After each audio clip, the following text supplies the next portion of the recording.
This is Greg Frank is Burning with your host, Greg Frank.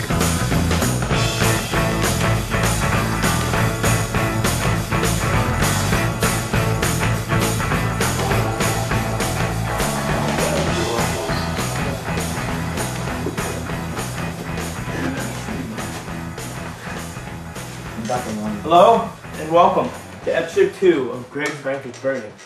Very pleased to say that the turnout after the first episode was very good. We were pleased with what we got. We had over 100 views for the 4 videos we had. So we got a lot of emails. So just thanks for all the support, and hope we can stay the same throughout the show. So now we're going to start with episode 2. And as we always do, we start with a segment that we call the kickoff. And by the end of this episode, we will have more episodes than the Orlando Magic do wins in the NBA Finals.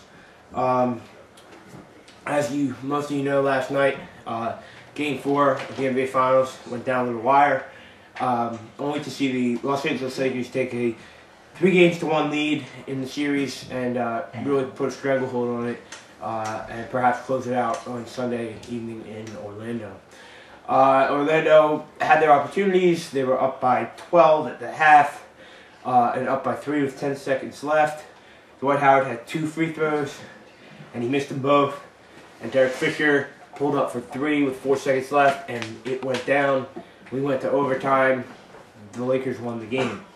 So, as most of you know, I did pick the Orlando Magic to win the series and picked them in 7 games. Time for me to man up and say that I was wrong. Although I will say that this series could very well be 3-1 Orlando. Game 1 obviously was not much of a contest. It went to the Lakers by 25. But then you look at Game 2, that was a game that Orlando very well could have had. They shot the ball, towards the end of the game they started to shoot the ball better.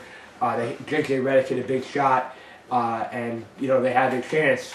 The game was tied, less than a second left, and Tam Van Gundy draws up a great play. If I'm the Lakers, I'm thinking it's going to be Big Shot Hedo Turkoglu or Rashard Lewis that's going to beat me. But instead, Courtney Lee sneaks out the back door, and they throw it up to him, and he misses the layup. We go to overtime, and the Lakers win. You just saw it was coming. And then you go to Game 3. Orlando shot the lights out of the building and only won by 4 points. And of course, last night, if Dwight Howard can make those free throws, it could be a very different series. But it's not. The Lakers are up 3-1, and I will admit that I was wrong. And those of you that didn't think I knew as much about the NBA as I thought I did, you might have been right. We'll have to wait and see until next season. So now we're going to move on to the Stanley Cup Finals, where tonight in Detroit, at the Joe Louis Arena, Game 7 will be played between the Pittsburgh Penguins and the Detroit Red Wings. This obviously is a rematch from last year, and this series has gone to a whole different level, and it adds the element of a 7th game. Last season, Detroit closed it out in 6. This year, Pittsburgh got it to a 7th after being down 3-2 after 5 games and winning Game 6 2-1. So obviously the big change for Pittsburgh is their coach. Instead of Michel Therrien last year, it's Dan Bilesma this year. They've added a couple players. Bill Guerin has played pretty well for them in these playoffs, as well as Chris Kunitz.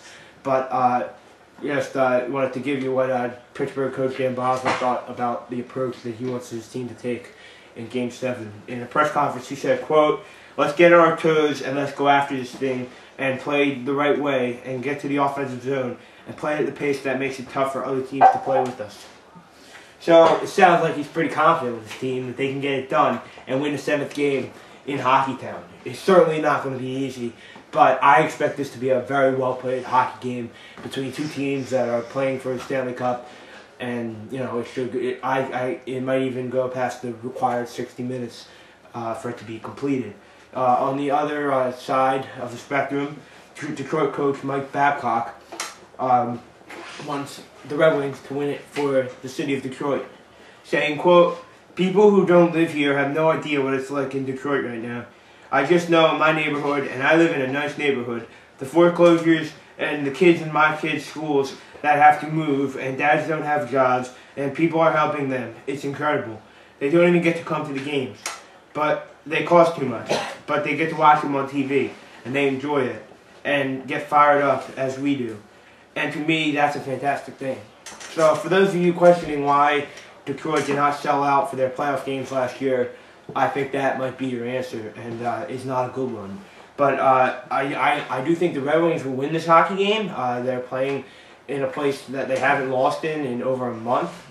And obviously they've been here before, they've won cups before, these Pittsburgh team, this is new ground for them. So I expect Detroit to win it. I think it's going to be a very good hockey game tonight. And another thing we're going to kick around today is some tennis. As you know, last weekend the French Open concluded, and before you know, the tennis world will shift. The focus will shift to London as we get ready for Wimbledon.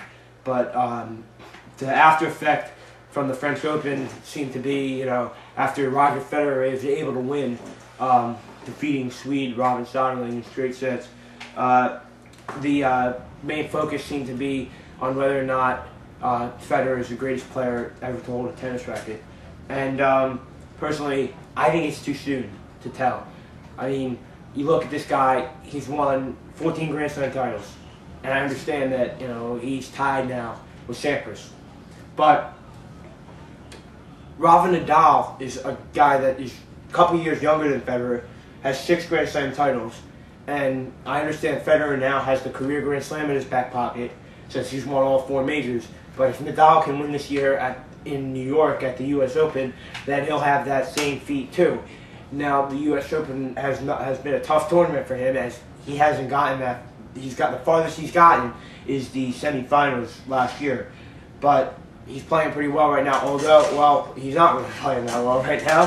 He's actually injured and may not play for Wimbledon, but he looked pretty good on the hard courts in Melbourne in Australia. So maybe this is his breakthrough in the U.S. Open at the end of the summer.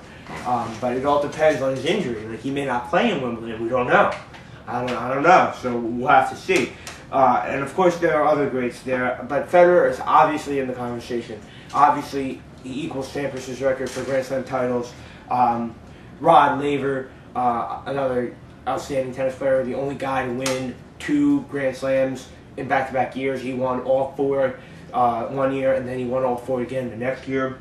Only guy ever to do that. And Andre Agassi, last guy to win the career Grand Slam. So this win at the French obviously puts Federer over the hump. But when Nadal's career is over, he may have a better career than Federer. I don't know. Just going to have to see. Should be interesting. And that's all we got for you today in the kickoff.